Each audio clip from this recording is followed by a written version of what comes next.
Together with the government of Barbados, we seek to develop a modern dynamic workforce that is responsible to the needs of the labour market and capable of reinventing itself through the best available knowledge, research and innovative ideas. In our view, an investment in human capital represents one of the most critical engines of economic recovery for Barbados. It's pivotal to better responding to the challenges of new job creation, reduction in employment, and retooling of the workforce. We therefore believe that our support to this sector is now needed more than ever. At the same time, we recognize that there have been some challenges with achieving economic stability. The increase in unemployment from 11.2% in 2013 to the present 12.3%, coupled with the retrenchment of 3,000 public workers, is public knowledge. Such numbers create an understandable level of anxiety within any country and a picture of an economy running a bit on half steam, if you like. We, however, and that's an important point, believe that the glass is actually half full.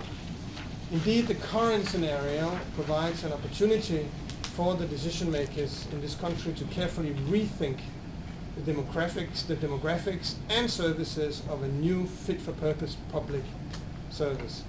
It provides new opportunities for appropriate retooling, retraining, and repurposing of the workforce. It also provides new opportunities for engagement of new entrepreneurs and local and external private sector investors. Our financing supports this new thrust. We're also adding technical assistance worth $8 million Barbadian to support the implementation of the Human Resource Development Programme. Ongoing interventions under the Human Resource Development Programme include the design and development of a national qualifications framework, qualifications register, and knowledge management system.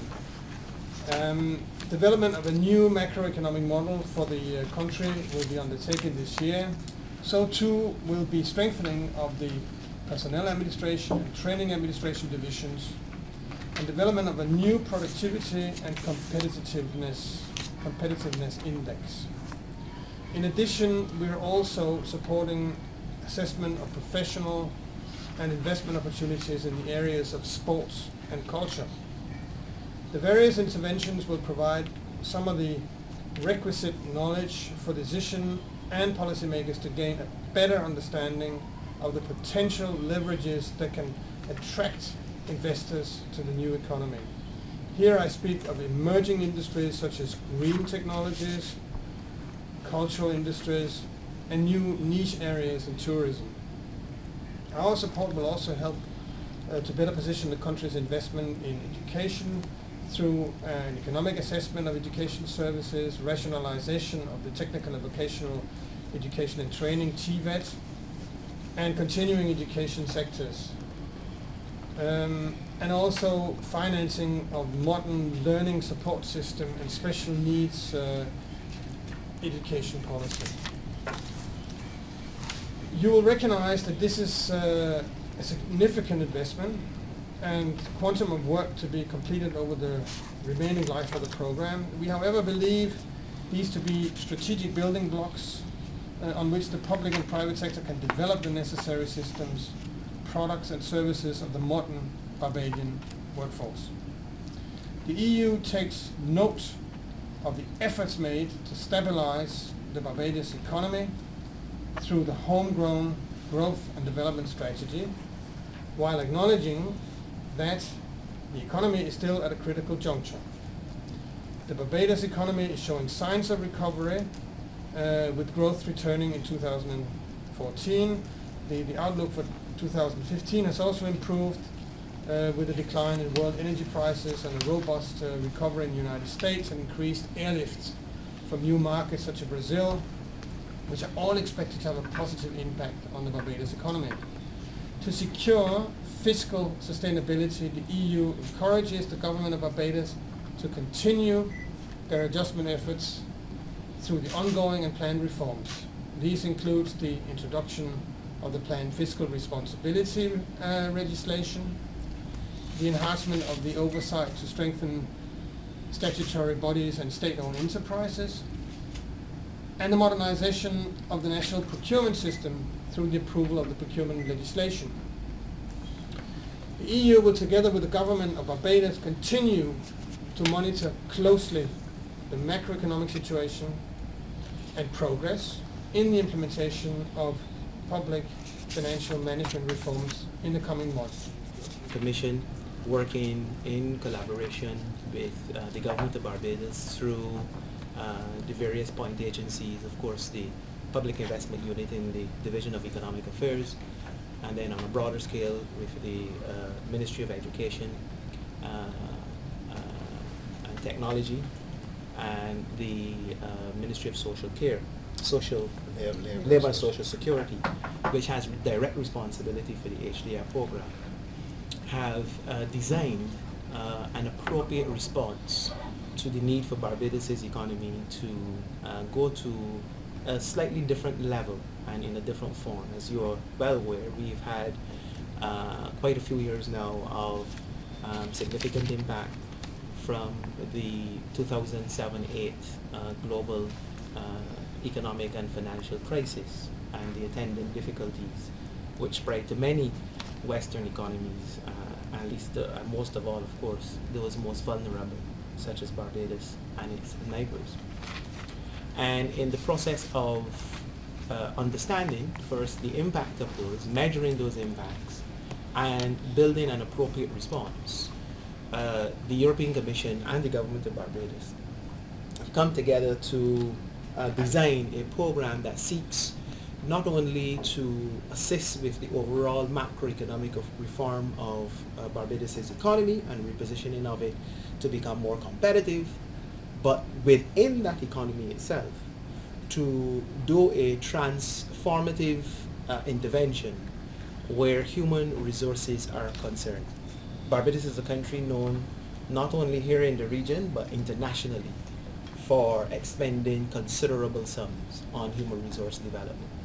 Indeed, I believe the more significant part of our national budget, whether in healthcare, education, social welfare, development, community development, and so forth, that is the case. The Human Resource Development Program seeks to unleash that potential among Barbadians across a number of spectrums. Of course, the central focus in this case is among public sector employees, but it is not indeed limited to public sector employees.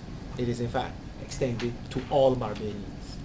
The program, from my advice, has been going exceedingly well. The ministries and departments have been meeting their targets. Indeed, we've designed that program similar to how we did the HIV/AIDS program with the World Bank. It is cross-sectoral, interdisciplinary, and reaches almost every segment of endeavor across the services provided in Barbados. And those ministries and departments have been meeting their targets, have designed a very integrated program that seeks to address the number of issues in relation to skills building, the expansion of knowledge, the integration of different types of skills across applications within service and beyond, and of course to chart a new platform for emerging areas within our economy. Ambassador spoke quite adequately and accurately about some of those new areas. The green technologies, of course, the alternative energy that we have been pursuing so vigorously in the last few years, and which has now taken firm root in Barbados. With us. Yes, with the EU. That's true, with the EU. Very kind assistance from the EU as well. We also, of course, are dealing with new technologies in the cultural industries, of course, the film industry, again, which we have done with the Commission as well, support from the Commission, and other areas that will contribute to the overall development of Barbados' economy. And to the extent that that is the case, we believe that this support gives further impetus to us moving forward and completing that process, at least the first phase of that process, because of course, as you know, and as we often say, education, learning and knowledge gathering and skills development never really has an end. It just continues and continues. So this is really just another phase, but it is an important phase and a very critical phase in the development of Barbados.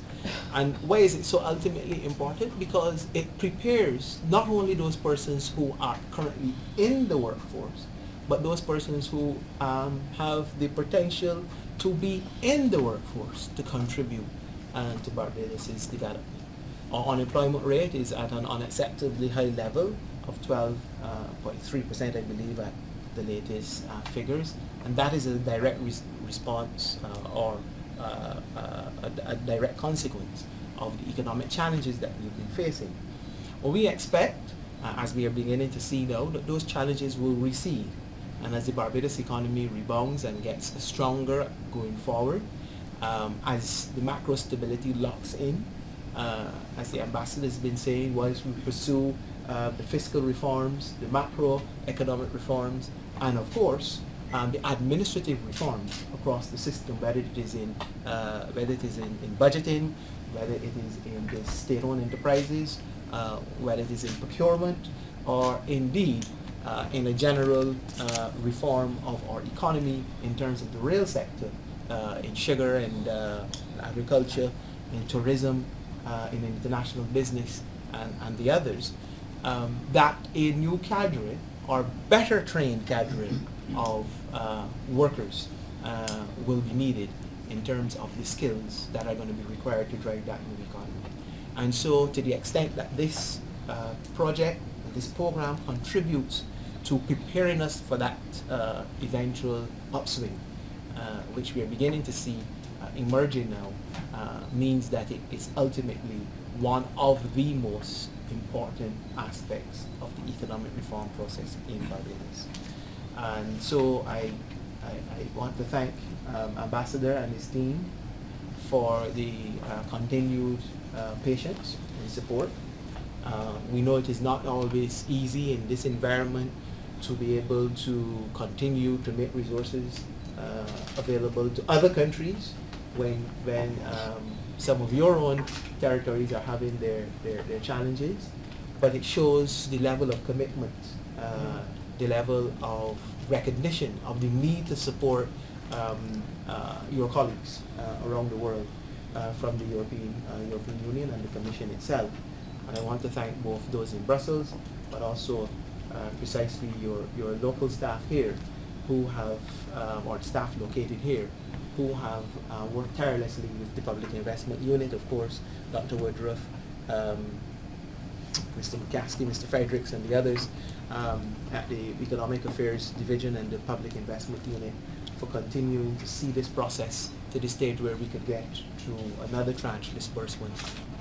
It certainly reposes confidence in what we're doing, and we hope that we can continue to live up to the confidence which has been reposed in the government of Barbados and in the program itself. So I want to thank you publicly for this very generous support.